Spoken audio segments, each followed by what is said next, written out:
어떤 분이 이런 글을 제게 이메일로 보냈어요. 자식을 조심하시기 바랍니다. 그런 글을 보냈어요. 서울의 모 교수가 서울시에 거주하는 대학생을 상대로 부모님이 원하는 것이 무엇인가라고 하는 설문조사를 했는데 40% 정도가 모두 다 돈을 원한다, 그렇게 대답했다고 그래요. 또 모 대학교 학생을 대상으로 부모가 언제쯤 죽으면 가장 적절할 것 같으냐, 그런 설문조사에는 63세라고 답한 학생이 가장 많았다고 합니다.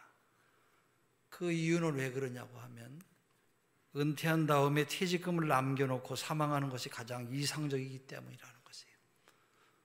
어쩌다 이 시대 젊은이들이 이렇게 피땀 흘려 이뤄놓은 부모님의 재산을 노리는 강도들이 되었는지 한심스럽기만 합니다. 저는 아직 63세가 안 되었으니까 아직 1년 정도는 희망이 있을 것 같아요. 연세가 있는 어른들은 참으로 힘든 세상에서 살고 있습니다. 물론 모든 사람들이 다 그렇다는 뜻이 아니라 일부 잘못된 생각을 가진 사람들의 생각이긴 합니다만은 안 들으니만 못하다는 그런 생각이에요. 이 세상에 있는 모든 종교는 도덕성을 강조해요. 종교는 사람이 어떻게 올바르게 살 것인가에 초점을 맞춰서 거기에 이렇게 살아야 된다고 말씀하고 있어요. 우리 기독교는 복음으로 살라고 말씀하세요. 복음은 마음과 뜻과 목숨을 다하여 하나님을 사랑하라고 말씀하십니다. 그리고 내 이웃을 내 몸과 같이 사랑하라고 말씀하세요.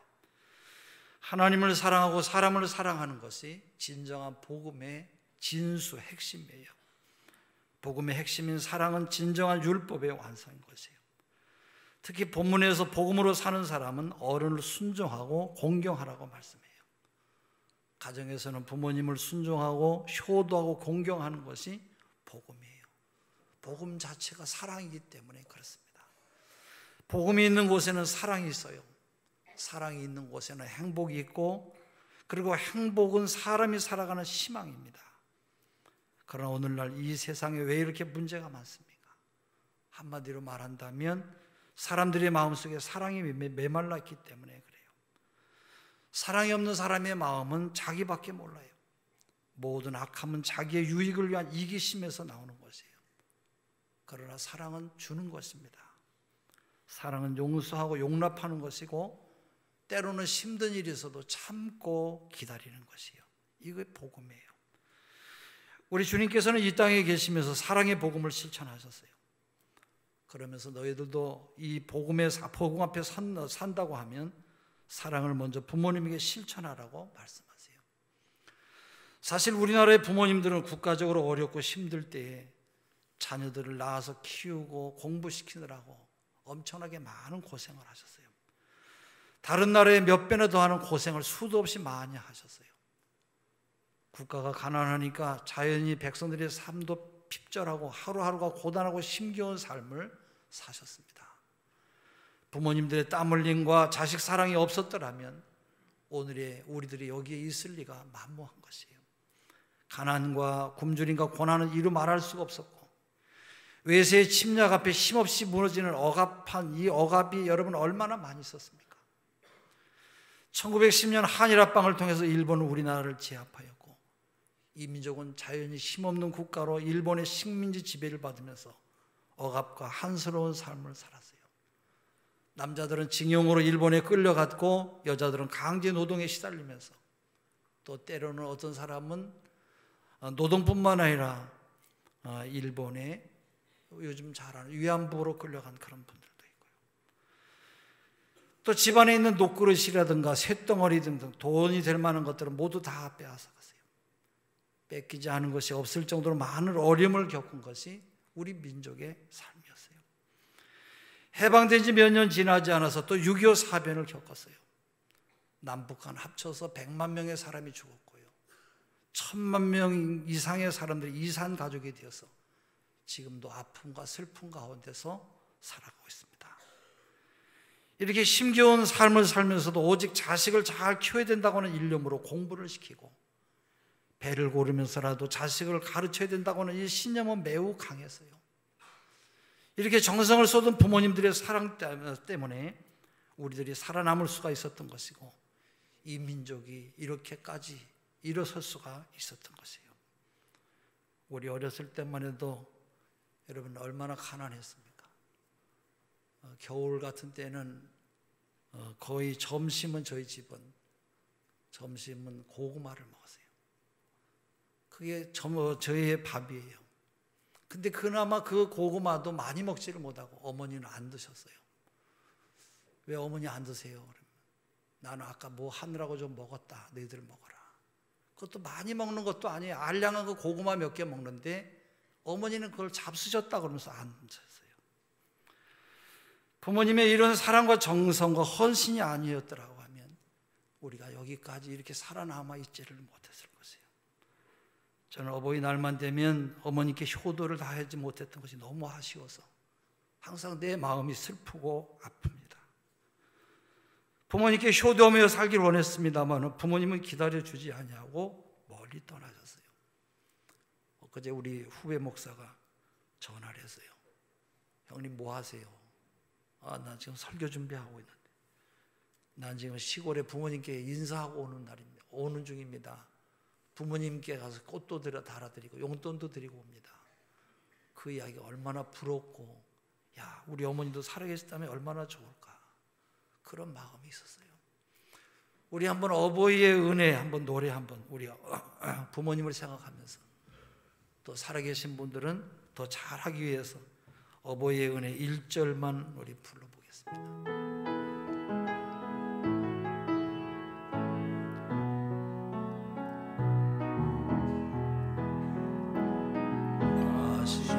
제 괴로움 다 잊으시고 기르실 제 밤낮으로 애쓰는 마음 진 자리 마른 자리 가라니시며 손발이 닿도록 고생하시네. 하늘 아래 그 무엇이 넓다 하리요. 어머니의 희생은 가히 없어라. 오늘 성경은 우리에게 이렇게 말씀합니다. 자녀들아 너희 부모를 주 안에서 순종하라. 이것이 옳으니라. 네 아버지와 어머니를 공경하라. 이것이 약속 있는 첫 계명이니 이는 네가 다 잘되고 땅에서 장수하리라 말씀하고 있어요. 오늘 성경은 복음 부모님에게 주 안에서 순종하라고 말씀하세요. 주 안에서 순종하라고 하는 것이 여러분 무엇입니까? 너의 부모님을 복음 안에서 순종하라는 것이에요. 주 안에서라고 하는 말씀이 바로 이 복음 안에서라고 하는 그런 말이에요. 복음은 부모님에게 순종을 가르쳐주고 있어요. 내가 정말로 복음 안에서 사는 신앙이라고 한다고 하면 부모님에게 순종해야 된다는 거예요. 본문에서 순종하라고 하는 말의 원뜻은 휘파쿠어라고 하는 말로 잘 듣다, 잘 대답하다 그런 뜻이 있어요. 먼저 부모님의 말씀을 잘 들어야 됩니다. 그리고 그 의미가 무언가를 알고 대답을 잘 하는 것을 말해요. 근데 요즘 젊은 사람들을 보면 잘 들으려고 하질 않아요. 대답을 해도 아주 퉁명스럽게 하고 아예 부모님의 말을 들으려고 하지 않는 그런 자녀들이 많이 있어요. 부모는 늙는 것도 서러운데 자녀들까지 말을 듣지 아니하니까 여러분 부모가 얼마나 서럽겠어요.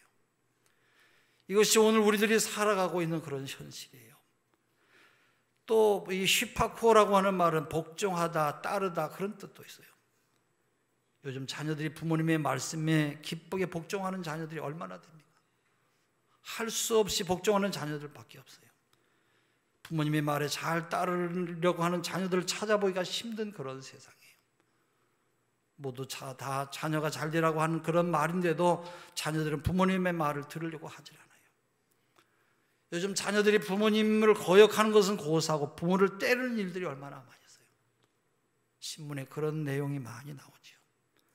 그런 기사가 나올 때마다 마음이 아프기도 하고 어떻게 하면 이렇게 세상이 이렇게 막가고 있나. 정말로 말세에는 사람들이 그런다고 하더니 주님 오실 때가 가까웠구나 생각을 해요. 얼마 전에는 오누이가 서로 짜고 아버지를 죽이고 유산을 뺏으려고 했다고 하는 뉴스를 보기도 했어요. 뭐 하루가 멀다 하고 이런 뉴스, 이런 사건이 얼마나 많이 일어나느냐. 이런 무서운 일들이 일어나는 것을 보면 정말로 예수님이 오실 때가 가까웠구나 그런 생각이 들어요. 성경은 말세에 일어날 일에 대해서 디모데후서 3장 1절에서 5절에 말씀을 해요. 너는 이것을 알라. 말세에 고통하는 때가 이르리니 사람들이 자기를 사랑하며 돈을 사랑하며 교만하며 비방하며 부모를 거역하며 감사하지 아니하며 거룩하지 아니하며 무정하며 원통함을 풀지 아니하며. 원통함을 풀지 않는데요. 기분 나쁘면 꽁 하고 있다가 가서 칼로 가서 별짓을 다 하는 그런 세상이에요. 싸나우며 선한 것을 좋아하지 아니하며 배신하며 조급하며 자만하며 쾌락 사랑하기를 하나님 사랑하는 것보다 더하여 경건의 모양은 있으나 경건의 능력은 부인하니 이 같은 자들에게서 네가 돌아서라 그랬어요. 정말로 말세예요. 사람들이 자기 사랑이 너무 커서 돈을 사랑하고 부모를 거역하고 돈이 된다고 하면 뭐라도 서슴지 않고 행하려고 하는 이런 무서운 세상에서 우리들이 살아가고 있습니다. 그렇기 때문에 부모님의 생명을 위협하기도 하고 돈을 얻기 위해서 감사하지도 아니하고 부모를 거역하고 비방하고 무정하고 배신하고 무섭고 끔찍한 일들이 계속해서 일어나고 있어요. 옛날에는 상상할 수도 없는 그런 일들이 오늘 우리 가운데 일어나고 있어요. 세상 사람들은 그렇게 산다고 할지라도 우리들은 그렇게 살면 안 될 것이에요. 또 하나 휘피코라고 하는 뜻은 연다라고 하는 그런 뜻이에요. 자신의 마음을 여는 것이 순종하는 것이에요. 내 마음을 열어서 부모님이 하시는 말씀을 잘 듣는 것을 말해요. 내 마음이 열리지 아니하면 부모님의 말씀이 들리질 않아요. 들으려고 하지 않는 닫혀있는 마음에 여러분 어떤 말이 들리겠어요? 그건 소귀의 경이기예요. 아무리 좋은 말을 한다고 할지라도 알아듣지 못한다는 그런 말이에요. 마음이 닫혀있는데 어찌 올바른 말을 한다고 알아들 수가 있겠어요? 그러나 순종하는 자식은 마음이 활짝 열려있어요. 그리고 부모님께서 하시는 말씀을 잘 들어서 자신의 인격과 인생의 보탬이 되게 합니다. 미국 시골 통나무집에 병약한 아주 몸이 약한 남자가 살고 있었어요. 집 바로 문 앞에 큰 바위가 있어서 집을 드나드는데 매우 불편했어요. 기도 중에 하나님의 음성이 들렸어요. 사랑하는 아들아, 집 앞에 바위를 매일같이 밀어라. 이 사람은 8개월 동안 매일 아침 저녁으로 바위를 있는 힘을 다해서 밀었어요. 그러나 바위가 조금도 움직여진 것 같지 않아서 회의가 들었어요. 하나님께 그래서 원망 섞인 기도를 했어요. 하나님, 내가 8개월 동안 헛수고를 했습니다. 바위가 전혀 옮겨지지 않았습니다. 하나님의 음성이 들렸어요. 나는 너에게 바위를 옮기라고 하질 않았다. 그냥 밀라고 했다. 거울을 봐라. 청년은 거울 앞에서 자기 자신을 봤어요. 그동안 자기의 몸이 몰라보게 건강해져서 근육도 생겼고요. 매일같이 환절기가 되면 기침을 달고 사는데 기침도 없어졌어요. 바위가 없어진 것이 아니라 자신이 변화가 되었던 것이에요. 성경은 순종은 바로 제사보다 나은 것이라고 말씀해요. 순종하면 내가 원하는 것이 아니라 하나님의 위대한 뜻이 열매를 맺는 것이에요. 순종하는 마리아는 예수님의 어머니가 되었어요. 부모님의 말씀에 순종하는 건의가 서 있는 가정이라고 하면 얼마나 아름답겠어요. 복음 앞에 공경받는 부모가 되었으면 우리 가정의 행복은 두말할 것도 없을 것이에요. 오늘도 나를 낳으시고 기르신 부모님에게 순종하는 그런 삶이 하나님 앞에 복이 되는 줄로 믿습니다. 복음 대신 하나님의 말씀에 순종하는 그런 아름다움, 그런 축복이 여러분 가정에 함께 하시기를 바랍니다. 또 하나, 복음은 주 안에서 공경하라고 말씀하세요. 복음은 순종을 넘어서 공경하라는 것이에요. 순종은 부모의 권위에 절대적으로 따르는 것을 말해요. 그러나 공경은 내가 부모님을 위하여 무언가 하는 것을 말하는 것이에요. 이 순서가 바뀌면 안 되는 것이에요. 순종이 먼저이고 그 다음이 공경이에요. 본문에서 말하는 이 공경이라고 하는 이 원어의 뜻은 티마오라고 하는 말로 그 하나가 정당한 형벌을 정한다, 그런 말이에요. 이 말은 나는 부모님에게 많은 죄를 지은 사람입니다. 그래서 제가 드리는 이 공경으로 나의 죄의 형벌을 대신합니다라고 하는 그런 뜻이에요. 다른 말로는 나는 부모님에게 죄인입니다. 여러분, 죄인이 어떤 말을 할 수가 있겠어요? 내가 드리는 이 공경으로 나의 죄를 대신할 수는 없습니다만은 그런 뜻이에요. 부모님을 죄인의 마음으로 공경하는 그런 자세를 말하는 것이에요. 또 하나는 존경할 만하여 경외를 표한다는 말이에요. 부모는 그분이 어떤 분이든지 공경할 만한 그런 분이에요. 나를 낳아주시고 길러주신 분이기 때문에. 우리의 부모님이 배우지를 못했어요. 그러나 그분들은 우리를 낳아서 공부 가르치느라고 땅을 팔고 피땀을 흘려서 얼마나 고생을 하면서 우리를 키웠는지 몰라요. 우리가 그걸 알아야 돼요. 어느 자식은 부모님이 자기만큼 배우지 못했다고 부끄러워하는 자식도 있어요. 부모님은 학벌이나 돈이나 생김새를 떠나서 우리가 존경해야 돼요. 부모님은 나에게 생명을 주신 분이에요. 또 나를 이 땅에 태어나게 해주신 그런 분이에요. 그러한 분에게 바로 마음 중심으로 공경하는 여러분이 되시기를 바랍니다. 그 다음에는 상이나 보상을 구별하여 수여한다고 하는 그런 뜻이 있어요. 부모님에게는 어떤 상을 드려도 아깝지가 않아요. 아무리 많이 드려도 부족해요. 그런 마음으로 부모님을 공경하라는 것이에요. 아깝다는 마음이 들면 그것은 부모님을 멸시하는 것이에요. 그리고 부모님을 공경하라고 하신 하나님을 멸시하는 그런 행위예요. 내가 많이 부모님을 공경하면서도 항상 부족하다고 하는 그런 마음 자세를 갖는 것이 바로 복음 앞에서의 신앙 자세예요. 그런 마음으로 나를 낳으시고 기르신 우리의 부모님을 공경하시기를 바랍니다. 그 다음에 가치나 값을 지나치게 정하는 것을 말해요. 이 세상의 모든 것들은 그 물건에 맞는 값이 정해져 있어요. 자동차도 값이 정해져 있어요. 모든 물건은 어떤 것이든지 값이 정해져 있어요. 그러나 나를 낳으시고 기르신 부모님의 값은 정할 수가 없어요. 왜냐하면 그분의 살과 피가 내 안에 흐르고 있기 때문에 그래요. 나는 부모님의 분신이에요. 오늘 부모님 때문에 내가 오늘 여기에 있는 것이에요. 그러므로 복음 앞에 살아가는 우리들은 부모님을 공경해야 되는 것이에요. 미국에서 가장 존경을 받는 대통령은 링컨 대통령, 16대 미국 대통령. 링컨 대통령은 구두를 만드는 집의 아들로 태어났어요. 귀족들은 구두집 아들이 대통령 것에 대해서 황당히 생각했어요. 링컨이 상원에서 대통령 취임 연설을 하려고 단상에 섰어요. 어느 귀족이 일어나서 미스터 링컨, 어쩌다가 당신 이 나라의 대통령이 되었습니까? 그러나 옛날에 당신의 아버지와 함께 우리 식구들이 구두를 만들기 위해서 우리 집을 드나들었다고 하는 사실을 당신은 꼭 잊지 말아주기를 바랍니다. 또한 여기에는 당신의 아버지가 만든 구두를 신고 있는 상원 의원들이 많이 있습니다. 그러니까 당신의 바로 출신을 잊지 마시오. 링컨을 모욕했어요. 링컨은 그런 모욕적인 말을 하는데도 겸손하게 말했어요. 내가 상원에서 첫 연설하기 직전에 내 아버지를 생각하게 해주셔서 감사합니다. 나의 아버지는 매우 창조적인 예술가였습니다. 아버지보다 더 아름다운 구두를 만들 줄 아는 사람은 이 세상에 아무도 없습니다. 내가 앞으로 어떤 정치를 하든지 내 아버지가 위대한 예술가였듯이 그러한 위대한 대통령이 되지 못할 것이라고 하는 것을 나는 잘 알고 있습니다. 나는 결코 나의 아버지를 능가할 수가 없습니다. 그러나 당신들 귀족 여러분에게 내가 한 가지 말씀드리겠습니다.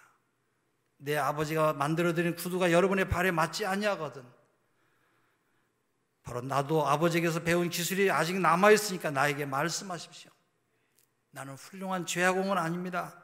그러나 최소한 여러분의 구두를 수선해 드릴 수가 있습니다. 연락만 해 주십시오. 언제든지 여러분의 집으로 달려가겠습니다. 기억에 남을 만한 아주 훌륭한 답변을 했어요. 이 연설의 상원 의원들은 모두가 다 지죽은 듯이 기가 죽어서 잠잠했다고 그래요. 어떤 경우에도 아버지를 공경하는 링컨의 아름다움을 우리는 배우고 실천하는 그런 마음 자세를 가져야 될 것이에요. 그런 마음이 바로 복음 앞에 살고 있다고 하는 그런 증거예요. 복음은 우리 부모님을 공경하게 만들어요. 여러분이 정말로 복음 앞에 있다고 한다고 하면 나를 낳으시고 기르신 부모님을 공경할 수 있기를 바랍니다. 그러면 복음 앞에 부모님을 순종하고 공경한 결과는 무엇입니까? 본문은 뭐라고 하십니까? 이것이 약속 있는 첫 계명이니 이는 내가 잘 되고 땅에서 장수하리라. 첫째는 약속 있는 첫 계명이라는 것이에요. 10계명을 둘로 나누지요. 1계명부터 4계명은 하나님을 공경하라는 말씀이에요. 그리고 5계명에서부터 10계명까지는 사람에게 잘하라고 하는, 이웃에게 하라고 하는 그런 계명이에요. 사람에게 하라고 하는 첫째가 바로 부모님을 공경하고 순종하라고 하는 말씀이라고 하는 것이에요. 다른 말로 말하면 사람에게 하는 가장 소중한 첫째 계명이 부모님께 순종하고 공경하는 일이라는 것이에요. 부모님을 순종하고 공경하지 않는 사람은 구약 성경에서는 죽이라고까지 했어요. 그만큼 부모님을 공경하는 것은 하나님 다음으로 아주 소중한 일이라고 하는 것을 잊지 말라는 것이에요. 특별히 구약 성경은 말씀합니다. 레위기서 19장 32절, 너는 셋머리 앞에서 일어서고 노인의 얼굴을 공경하며 네 하나님을 경외하라. 나는 여호와니라. 부모님만이 아니라 어른들을 공경할 수 있어야 돼요. 어른들을 공경하는 사람만이 하나님도 공경할 수 있다는 그런 말씀이에요. 시댁이나 처가나 여러분 어른들도 다 공경해야 돼요. 이웃의 어른들도 공경해야 돼요. 이것이 성경에서 말씀하는 부모 공경의 범위인 것이에요. 그렇게 하는 것이 바로 복을 받는 비결이라고 성경은 우리에게 말씀하고 있어요. 그래서 이는 내가 땅에서 잘 되고 내가 잘 되고 땅에서 장수하리라. 하나님은 이 땅에 사는 동안 우리들이 하는 일마다 형통하기를 원하시고 여러분 모두가 다 잘 되기를 원하세요. 오래오래 살고 싶은 것이 우리 인간의 마음이에요. 이것이 없다고 한다면 그 사람은 인간이 아니죠. 근데 부모님에게 순종하고 공경하는 사람들이 땅에서 잘 되고 장수할 것이라고 하나님께서 우리에게 약속하셨어요. 하나님은 잠언서 1장 8절에서 9절에 말씀합니다. 아들아 네 아비의 훈계를 들으며 네 어미의 법을 떠나지 말라. 이는 내 머리에 아름다운 관이요 내 목에 금사슬이니라. 그랬어요. 부모님을 순종하고 공경하는 사람은 그 머리에 아름다운 글 면류관을 쓴 것과 목에 금사슬을 건 것처럼 빛나게 된다는 것이에요. 부모님을 순종하고 공경할 때 이 땅에서 잘 돼요. 장수해요. 이건 하나님의 약속이에요. 그러므로 우리가 나를 낳으시고 기르신 우리의 부모님에게 잘해야 돼요. 이것은 성경 말씀 이전에 우리 인간적으로도 먼저 해야 될 기본적인 인간의 도리인 것이에요. 더 나아가서 하나님의 준엄하신 명령이에요. 부모를 공경하며 사는 것이 복음 앞에 살아가는 신앙인의 자세인 것이에요. 성경에 나오는 룻은 이방 나라의 모압 여자였어요.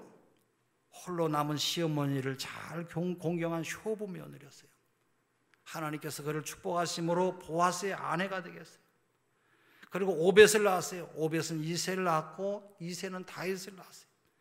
결국 롯은 다윗의 증조 할머니가 되어서 예수님의 족보에 올라가는 아주 영광스러운 그런 영광을 얻게 되었어요.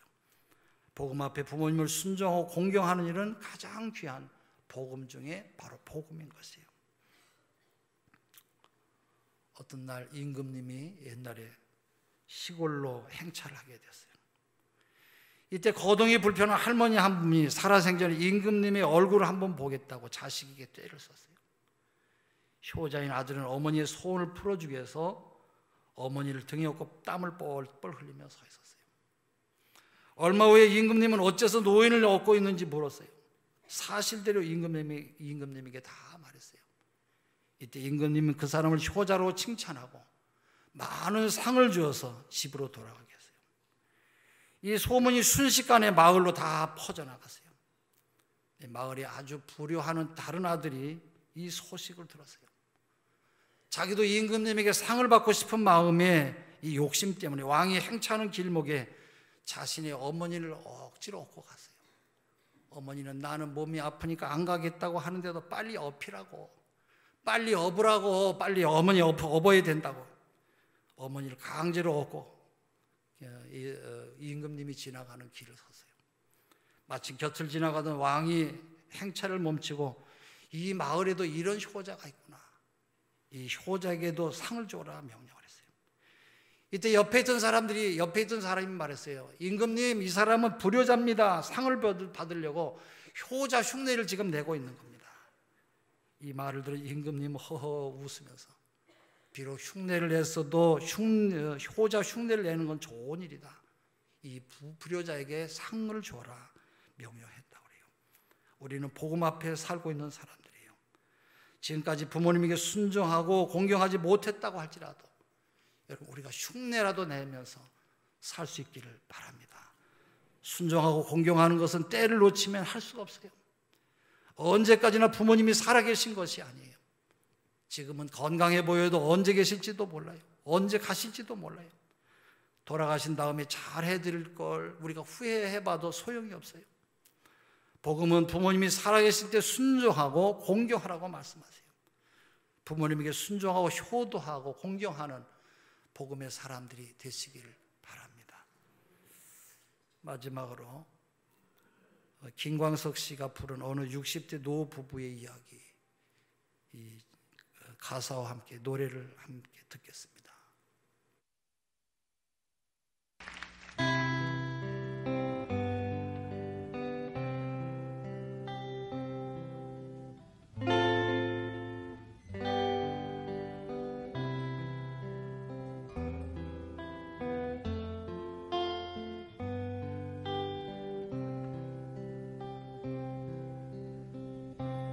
곱고 희던 그 손으로 넥타이를 메어주던 때 어렴풋이 생각나오. 여보 그때를 기억하오. 막내 아들 대학 시험 뜬 눈으로 지내던 밤들 어렴풋이 생각나오. 여보 그때를 기억하오.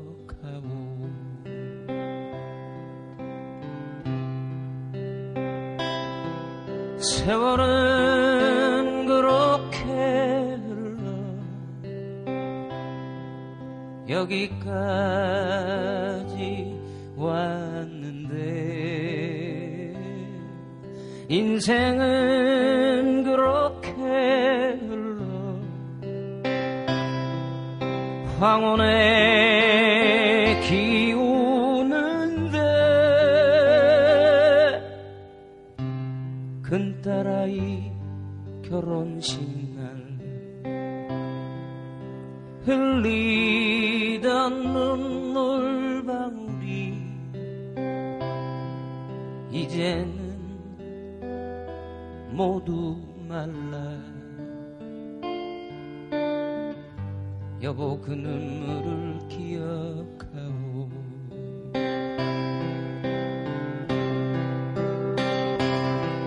세월은 그렇게 흘러 여기까지 왔는데 인생은 그렇게 흘러 황혼에 기우는데 다시 못 올 그 먼 길을 어찌 혼자 가려 하오. 여기 날 홀로 두고 여보 왜 한마디 말이 없소. 여보 안녕히 잘 가시게. 여보 안녕히 잘 가시게.